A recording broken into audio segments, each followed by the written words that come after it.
இன்னைக்கு ஒரு வேலையா வெளியே போயிருந்தேங்க. கிராமத்து வழியா போனனால 2 தேங்காய் பூ என் கையில கிடைச்சதுங்க. இதை எவ்வளவு கஷ்டப்பட்டு எடுத்துட்டு வந்தேன்னு எனக்கு தாங்க தெரியும். காட்டு மேட்டுக்குள்ள பூந்து போய் எடுத்துட்டு வந்தேன். இந்த குப்பை வேற எல்லாத்தையும் கிளீன் பண்ணிட்டு இதுல நல்லாவே முளை விட்டுருக்குங்க. இதை உரிச்சு எடுக்கிறதுக்கு எனக்கு அவ்வளவு அவசரங்க. ஏன்னா எனக்கு தேங்காய் பூனா ரொம்ப பிடிக்கும். இது சாதாரண தேங்காய் பூவா இருந்தாலும் இதுல நிறைய ஹெல்த் பெனிஃபிட்ஸ் இருக்குங்க. இதை பத்தி தெரிஞ்சவங்க கண்டிப்பா இதை சாப்பிடாம இருக்கவே மாட்டாங்க. இதை பத்தி உங்களுக்கு ஏதாவது தெரிஞ்சா கமெண்ட்ல சொல்லுங்க.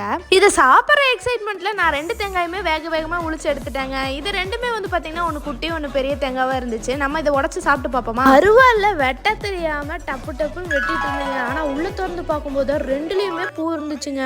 அடிச்சுதுடா ஜாக் போட்டு. நான் துணுண்டா இருக்கும்னு நினைச்சேங்க பூ. ஆனா தேங்காய் ஃபுல்லா இருந்துச்சுங்க. எடுத்து கடிச்சு சாப்பிட்டு பார்க்கும்போது செம்ம சாஃப்டா இருந்துச்சுங்க உள்ள. இந்த தேங்காய் பூ தாராளமா இருந்தனால நான் ஒன்னொன்னா எடுத்து சாப்பிட்டு இருந்தேங்க. ஆனாலும் விட மாட்டாங்க. நம்ம ஷேர் பண்ண வேண்டிய நேரம் வந்துருச்சுங்க. வீட்டுல இருக்க மத்தவங்களுக்கும் ஷேர் பண்ணும்ல.